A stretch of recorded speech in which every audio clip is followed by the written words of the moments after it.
ഹരിശ്രീ ഗണപതയേ നമ. അവിഘ്നമസ്തു. ഓം നമോ ഭഗവതേ വാസുദേവായ ശ്രീകൃഷ്ണ പരമാത്മനേ നമ. എല്ലാ ദൈവമക്കൾക്കും എൻ്റെ വിനിതമായ പ്രണാമം. സർവ മക്കളെയും ഭഗവാനിൽ അർപ്പിക്കുന്നു. എല്ലാവർക്കും സമാധാനവും ശാന്തിയും ഈശ്വരകൃപയും ആയുരാരോഗ്യവും എല്ലാ നന്മകളും ഉണ്ടാകണമേ എന്ന് പ്രാർത്ഥിക്കുന്നു. ഓം ലോകാ സമസ്ത സുഖിനോ ഭവന്തു. നമുക്ക് മക്കളെ നാരായണീയം വായിക്കാം. ദശകം 75 നമ്മൾ കംസവധമാണ് വായിച്ചുകൊണ്ടിരിക്കുന്നത്. അത് കഴിഞ്ഞ പ്രാവശ്യം 4-ാം ശ്ലോകം വരെ നമ്മൾ വായിച്ചു. അതിൽ നമ്മൾ എന്താ പറയുക, ഭഗവാൻ അവിടുന്ന് ജനങ്ങളെല്ലാം എന്താ പറഞ്ഞ മാലോകരെല്ലാം പുകഴ്ത്തി ഭഗവാനെ. എന്താ കാരണം? ലാവണ്യത്താൽ, ഭഗവാന്റെ ലാവണ്യത്താൽ കണ്ണും കരളും അപഹരിക്കപ്പെട്ട മാലോകർ പുകഴ്ത്തി പറഞ്ഞു. എന്തോ, അഹോ നന്ദൻ എത്ര ഭാഗ്യശാലിയാ, ഭഗവാന്റെ പിതാവായ നന്ദഗോപര് എത്ര ഭാഗ്യശാലിയാ. അല്ല, ഗോപസ്ത്രീകളാണ് ഭാഗ്യമുള്ളവർ. അങ്ങനെ ഓരോരുത്തരും മാറി മാറി പറയുക. അതുമല്ല, യശോദയാണ് ഭാഗ്യവതി. എന്തെന്നാൽ ഈ ലാവണ്യമൂർത്തിയെ കാണാനുള്ള ഭാഗ്യം സിദ്ധിച്ചല്ലോ. അപ്പോൾ എല്ലാവർക്കും സിദ്ധിച്ചു, നമുക്കും സിദ്ധിച്ചു. ഞാൻ അതിലൊടുക്കം പറഞ്ഞെന്താ, നമുക്കും ആ ഭാഗ്യമുണ്ട്. കാരണം നമുക്കിതൊക്കെ വായിക്കാനൊരു ഭാഗ്യം ഭഗവാൻ തന്നല്ലോ. ഇത് കേൾക്കാനും ഇത് നമുക്ക് മനസ്സിലാക്കാനും എനിക്കും കിട്ടിയല്ലോ. ഞാനിത് പറയുന്നത് കേൾക്കുന്ന മക്കൾക്കും കിട്ടിയല്ലോ. നിങ്ങളൊക്കെ നേരത്തെ കേട്ടിട്ടുണ്ട്, പക്ഷേ ഇത് വാങ്ങിച്ചത് ഈ അടുത്ത സമയത്താണ്. അപ്പോഴാണ് ഞാനിതൊക്കെ അറിയുന്നത്. അതുകൊണ്ട് ഈ ഭാഗ്യം എനിക്കും കിട്ടിയല്ലോ. അങ്ങനെ നമ്മൾ ഓരോരുത്തർക്കും ഓരോ രീതിയിലും നമുക്ക് ഭാഗ്യം കിട്ടുമെന്ന് പറയണം. ഉണ്ടെങ്കിൽ പറഞ്ഞാൽ മതി. കാരണം അവരിങ്ങനെ പറയുന്നത്, ആ മാലോകർ അത്രമാത്രം ഭഗവാൻ എന്താ കണ്ട, ഭഗവാന്റെ തെളിഞ്ഞ ആ ഒരു ലാവണ്യ മുഖം, കണ്ണും കരളെല്ലാം ആരപഹരിക്കപ്പെട്ടു? ജനങ്ങൾ. ഭഗവാനെ കണ്ട് ജനങ്ങൾ അത് ഭഗവാൻ്റെത് അവരെ ഉള്ളിലേക്ക് അങ്ങ് ആക്കി. അതുകൊണ്ടാണ് അവർ പറയുന്നത്, അത്രമാത്രം സ്നേഹം അവരിലേക്ക് അവരങ്ങ് എടുത്തു. ഭഗവാന് ഉള്ളം കൊണ്ട് അവർ അത്രമാത്രം ഭഗവാന്റെ ആ കണ്ണും ആ മുഖശോഭയും എല്ലാം അവരിലേക്ക് അങ്ങ് ആകർഷിച്ചെടുത്തു. അതുകൊണ്ടാണ് അവർ പറയുന്നത്, ഓ നന്ദൻ എത്ര ഭാഗ്യശാലിയാ. നമ്മളും ചിന്തിക്കത്തില്ല, നമുക്കുള്ള വീട്ടിലാണ്, നമ്മുടെ കുടുംബത്തിലാണ് ഭഗവാൻ അങ്ങനെ അന്നായിരുന്നു, നമ്മൾ ചിന്തിക്കത്തില്ല അതുപോലെ. പക്ഷെ നമുക്ക് അതുപോലെ ഇപ്പോഴും ഈശ്വരൻ നമ്മുടെ ഉള്ളത്തിലും നമ്മുടെ ഭവനത്തിലും ഉണ്ട്. ഇല്ലെങ്കിൽ വരുത്തണം. അതുകൊണ്ട് എത്ര ഭാഗ്യശാലിയാ. അല്ല, ഗോപസ്ത്രീകളാണ് ഭാഗ്യമുള്ളവർ. അതുമല്ല, യശോദയാണ് ഭാഗ്യവതി. എന്തെന്നാൽ ഈ ലാവണ്യമൂർത്തിയെ കാണാനുള്ള ഭാഗ്യം സിദ്ധിച്ചല്ലോ. നമുക്ക് അത് അന്ന് നമ്മളില്ലെങ്കിൽ ഇപ്പോൾ ഇന്ന് ആ ഭാഗ്യം ഞാൻ അനുഭവിക്കുന്നു. ആ രുചി, ആ അമൃത്, ആ ലഹരി അത് നമ്മൾ ഓരോരുത്തരും അനുഭവിക്കണം. അത് അറിയണം. അത് ആനന്ദ ലഹരിയാണ്. എങ്ങനെ അത് അന്നേരം ആസ്വദിച്ചോ അത് നമ്മളിലേക്ക് വരുന്നു. നമ്മൾ ചിന്തിക്കുമ്പോൾ. നമുക്ക് 5-ാമത്തെ ശ്ലോകം വായിക്കാം. ശ്ലോകം 5. പൂർണ്ണം ബ്രഹ്മൈവ സാക്ഷാൽ നിരവധി പരമാനന്ദ സാന്ദ്രപ്രകാശം ഗോപേഷു ത്വം വിലാസേന ഖലു ബഹുജനൈസ്താവലാവേദിതോഭു ദൃഷ്ട്വാധത്വാം തദേദം പ്രഥമോപഗതേ പുണ്യകാലേ ജനൗഘ പൂർണ്ണാനന്ദ വിപാപാസരസം അഭിജഗുൽസ്ത്വൽകൃതാനി സ്മൃതാനി. പൂർണ്ണം ബ്രഹ്മൈവ സാക്ഷാൽ നിരവധി പരമാനന്ദ സാന്ദ്ര പ്രകാശം ഗോപേഷു ത്വം വിലാസേ നഖലു ബഹുജനൈസ്താവൽ ആവേദിതോ ഭൂ ദൃഷ്ട്വാധത്വാം തദേതം പ്രഥമ ഉപഗതേ പുണ്യകാലേ ജനൗഘ പൂർണ്ണാനന്ദാഭിപാപാ സരസം അഭിജഗുൽസ്ത്വൽകൃതാനി സ്മൃതാനി. ഇവിടെ ഭട്ടത്തിരിപ്പാട് എന്താ പറയാ, അനന്തമായ പരമാനന്ദ സ്വരൂപവും ഇടമുറിയാത്ത ശുദ്ധജന സ്വരൂപവും പൂർണ്ണവുമായ ബ്രഹ്മം തന്നെയാണ് ഗോപന്മാരുടെ ഇടയിൽ പ്രത്യക്ഷത്തിൽ വിലസി ശോഭിക്കുന്നതെന്ന് അന്ന് അധികമാരും അറിഞ്ഞിരുന്നില്ല. ഭഗവാൻ യഥാർത്ഥ പരബ്രഹ്മമാണെന്ന് അന്ന് ആ കാലത്ത് ഈ ഇടയിൽ ആരുടെ ഇടയിലാ? ഈ ഗോപന്മാരുടെ ഇടയിൽ ഈ ഭഗവാൻ ഇങ്ങനെ, ഈ കൃഷ്ണൻ അവരുടെ ഇടയ്ക്കെല്ലാം ഭഗവാനുണ്ട്. പക്ഷേ ആരും അറിഞ്ഞില്ല. ഇത് യഥാർത്ഥമായ ശുദ്ധജന സ്വരൂപമാണ്, ഇത് പരമാനന്ദമാണ്, അനന്തമാണ്, ഇത് ഇടമുറിയാത്തതാണ്, ശുദ്ധജനസ്വരൂപം. ഭഗവാൻ ഒരു മനുഷ്യ സ്വരൂപത്തിൽ നിൽക്കുവാണല്ലോ. അത് ശുദ്ധമാണ്. അവിടെ ഇടമുറിയാത്തതെന്ന് വെച്ചാൽ എന്താണ്, ഒരു കരട് ഇതിൻ്റെ ഇടയ്ക്കില്ല, ശുദ്ധമല്ലാത്തതായി. അങ്ങനെയുള്ള പരബ്രഹ്മം തന്നെയാണെന്ന് ഗോപന്മാരുടെ ഇടയിൽ പ്രത്യക്ഷത്തിൽ വിലസി ശോഭിക്കുന്നതെന്ന് അന്ന് അധികമാരും അറിഞ്ഞിരുന്നില്ല. ഇങ്ങനൊരു ഭഗവാനാണെന്നും ഈ പരബ്രഹ്മമൂർത്തിയാണെന്നൊന്നും മനസ്സിലാക്കിയില്ല. അല്ല, അതിനുള്ള പുണ്യം അവർക്കുണ്ടായിരുന്നില്ല. അതുകൊണ്ടാണ്. എന്താ കാരണം? നമുക്കും അറിയണമെങ്കിൽ അതിൻ്റെ പുണ്യം ഉണ്ടാവണം. ഇത് വായിക്കണമെങ്കിൽ, ഇത് കേൾക്കണമെങ്കിൽ, ഭഗവാനെ രുചിച്ചറിയണമെങ്കിൽ നമുക്കൊരു യോഗം വേണം. അങ്ങനെയുള്ള ഭക്ത മക്കൾക്ക് യോഗം ഉണ്ടെങ്കിൽ മാത്രമേ ഇത് അറിയുള്ളൂ. മക്കളെ നിങ്ങൾ മനസ്സിലാക്കൂ. അപ്പോൾ നിങ്ങൾ എത്രമാത്രം ആനന്ദിക്കണം. കഴിഞ്ഞ ജന്മം ചെയ്ത സുഹൃതമാണെന്ന് ചിന്തിക്കണ്ടേ? ഇല്ലെങ്കിൽ ഭഗവാനെ രുചിച്ചറിയാനോ ഇത് കേൾക്കാനോ ഇത് മനസ്സിലാക്കാനോ നമുക്ക് ആർക്കെങ്കിലും പറ്റുമോ? നമ്മൾ ഓരോരുത്തരും, ഞാൻ ഉൾപ്പെടെ എല്ലാവരും ചിന്തിക്കണം, ദൈവമേ ഇത്രയും ഒരു സുഹൃതം തന്നല്ലോ. ഭഗവാനെ അറിയാനും ഉള്ളിടത്തോളം എല്ലാം അറിയാൻ പറ്റത്തില്ല, എങ്കിലും അല്പമെങ്കിലും നമുക്ക് ഭഗവാന്റെ കഥ, ഭഗവാൻ ഇങ്ങനൊരു പരബ്രഹ്മമൂർത്തി ആയിരുന്നല്ലോ, ഇപ്പോഴും നമ്മളത് മനസ്സിലാക്കാൻ നമ്മൾ ഇപ്പോഴും ഇവിടെ ഉണ്ടല്ലോ, അന്നത്തെ കഥ അന്നത്തെ കാര്യം കേൾക്കാൻ ഇപ്പോഴും ഇടയായി, ആ രുചി നമ്മളിപ്പോൾ അറിയുന്നല്ലോ. അതിനൊരു സുഹൃതം വേണ്ടേ, ഒരു പുണ്യം വേണ്ടേ? അതുകൊണ്ട് ആ പുണ്യം ഇല്ലാത്തത് കൊണ്ടാണ് അന്ന് ആരും അറിയാതിരുന്നത്. അതിനുള്ള പുണ്യം അവർക്കുണ്ടായിരുന്നില്ല, യോഗ ഉണ്ടായിരുന്നില്ല. ആ അവസരം അടുത്ത് വന്നപ്പോൾ, ആ പുണ്യ അവസരം അടുത്തപ്പോൾ ആദ്യമായി അവർ ഗുരുവായൂരപ്പ അങ്ങയെ, ആര് പറയുന്നു? ഭട്ടതിരിപ്പാട് ഗുരുവായൂരപ്പ, അവർക്ക് സമയം അടുത്തു. അന്ന് ഭഗവാൻ ഈ കംസവധത്തിന് ചെന്നപ്പോഴാണ് അവിടെയുള്ള നഗരവാസികളെല്ലാം ഭഗവാന്റെ മഹിമ അറിഞ്ഞു തുടങ്ങിയത്. അപ്പോഴവർക്ക് അതിൻ്റെ അവസരം ഉണ്ടായാലും പറഞ്ഞില്ല. ഗോപന്മാരുടെ ഇടയ്ക്കൊക്കെ നടന്ന് നന്ദഗോപർ അറിഞ്ഞു. ആരെങ്കിലും ഇതിനെപ്പറ്റി അറിയുന്നോ? ഭഗവാൻ അത്ഭുതങ്ങളൊക്കെ കാണിച്ചു, പക്ഷേ ആരും അറിഞ്ഞില്ലല്ലോ. ഇത് യഥാർത്ഥമായ പരബ്രഹ്മമാണ്. അത് പരമാനന്ദ സ്വരൂപനായിരിക്കുന്ന ഭഗവാൻ ഈശ്വരൻ നാരായണനാണെന്നും ആർക്കെങ്കിലും അറിവുണ്ടായോ? അതിൻ്റെ അവസരം അവർക്ക് അടുത്ത് വന്നപ്പോൾ അവർ മനസ്സിലാക്കി. അതിൻ്റെ പുണ്യം അവർക്ക് ചിലർക്ക് സംഭവിച്ചു തുടങ്ങി. അതിനുള്ള അറിവുണ്ടായി വന്നപ്പോഴാണ് ഭഗവാൻ ആരാന്ന് അപ്പോൾ ഭഗവാനെ, ഗുരുവായൂരപ്പ അങ്ങയെ അറിയാനും പാപം അറ്റ് തികഞ്ഞ സന്തോഷത്തിൽ അങ്ങയുടെ ഓരോ പ്രവൃത്തിയും ഓർത്ത് രസകരമായി വാഴ്ത്തി പാടുവാനും തുടങ്ങി. അപ്പോഴും മുതൽ അല്പം അവർ അറിഞ്ഞു തുടങ്ങി. എങ്ങനെ അറിഞ്ഞു തുടങ്ങി? പാപം അറ്റ് പോകുമ്പോഴേ നമുക്ക് അറിയാൻ പറ്റും. നമുക്ക് യഥാർത്ഥത്തിൽ പരമാത്മാവിനെ അറിയണമെങ്കിൽ നമ്മുടെ ഉള്ളിലെ പാപം പോകണം. പാപങ്ങൾ ഇരിക്കുമ്പോൾ പാപങ്ങൾ എങ്ങനെയാണ് ഇരിക്കുക? നമ്മുടെ ഉള്ളിൽ അഹങ്കാരവും കുശുമ്പും സിന്നാമത്തൊക്കെ ഉണ്ടെങ്കിൽ നമ്മൾ ഈ ലോക ചിന്തയിൽ ഇരിക്കത്തേ ഉള്ളൂ. അസൂയയും കുശുമ്പെല്ലാം പിടിച്ച് അത് അറ്റു പോകണം. പാപങ്ങളൊക്കെ പോയെങ്കിലേ അതാണ് പുണ്യം കിട്ടണമെന്ന് പറയുന്നത്. അപ്പോഴേ നമുക്ക് ഭഗവാനെ തിരിച്ചറിയാൻ പറ്റും.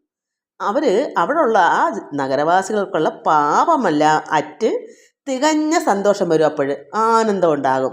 ആ സന്തോഷത്തിൽ ഭഗവാന്റെ ഓരോ പ്രവൃത്തിയും അവർ ഓർത്ത്, ഇതാ കാരണം ഭഗവാൻ ഇതൊക്കെ ചെയ്യുന്നത്. അപ്പോൾ യഥാർത്ഥ ഒരു മനുഷ്യനല്ല. അങ്ങനെ ഓർത്ത് രസകരമായി വാഴ്ത്തിപ്പാടുവാൻ തുടങ്ങി.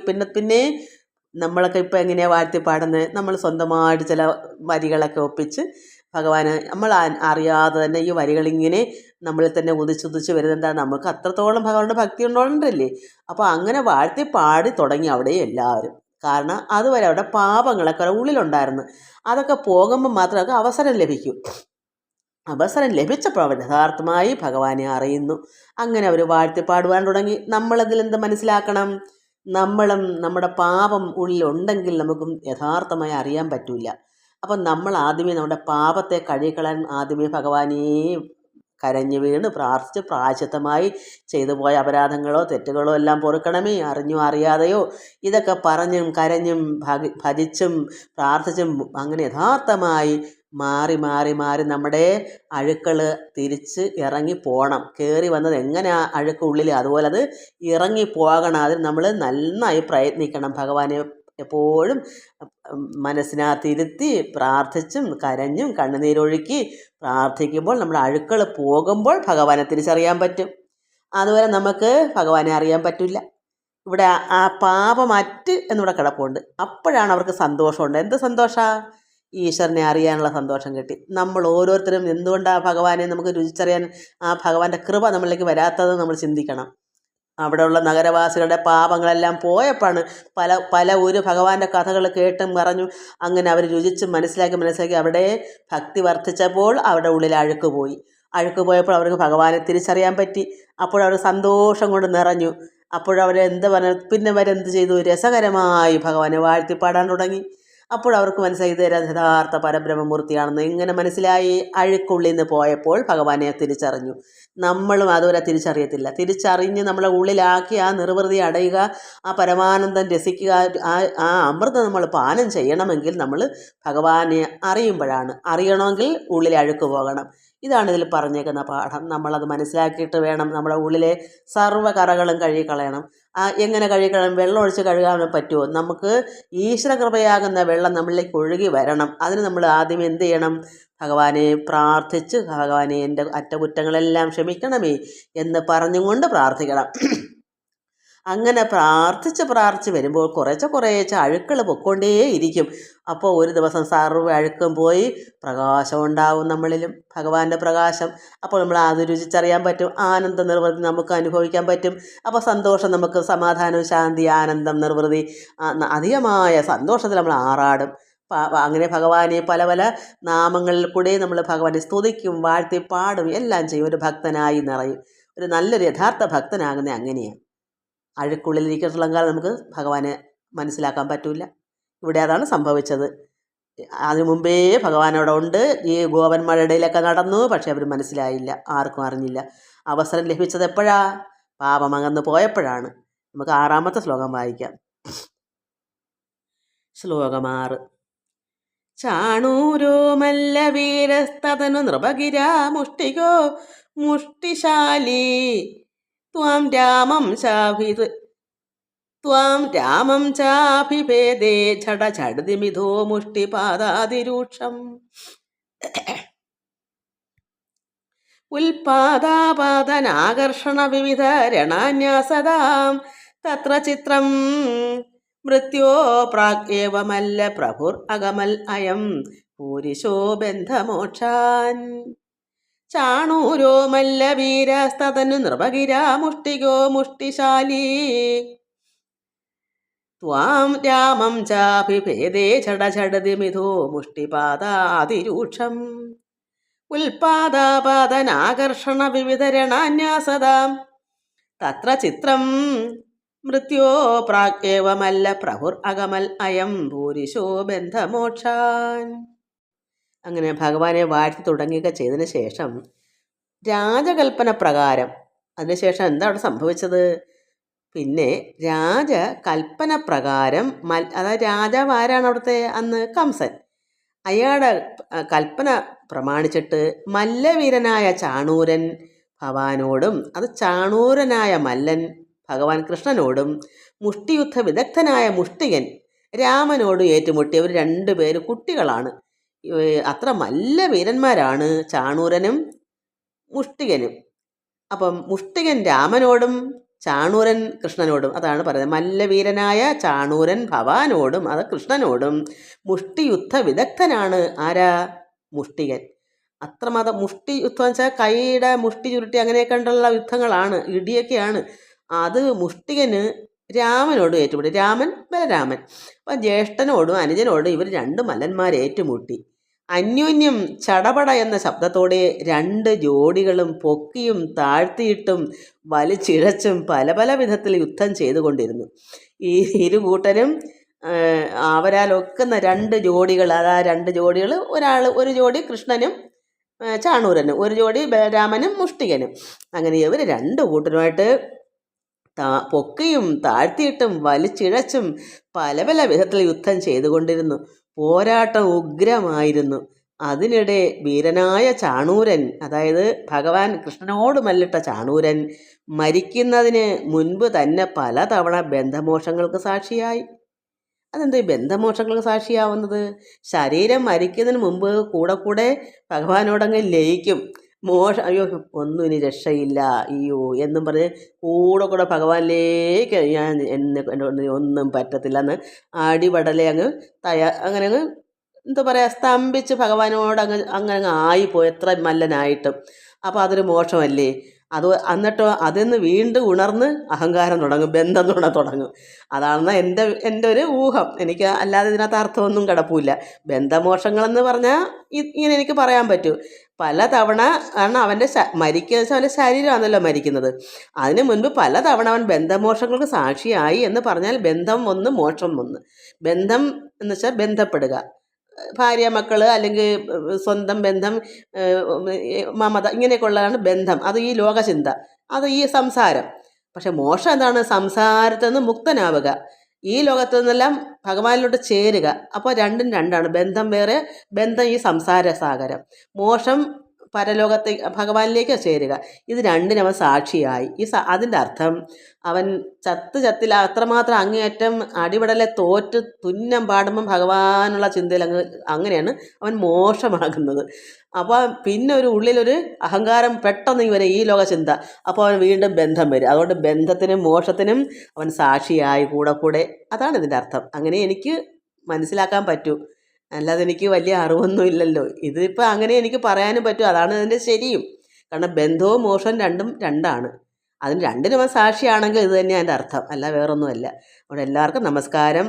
സർവത്ര ഗോവിന്ദ നാമ സങ്കീർത്തനം. ഗോവിന്ദ ഗോവിന്ദ.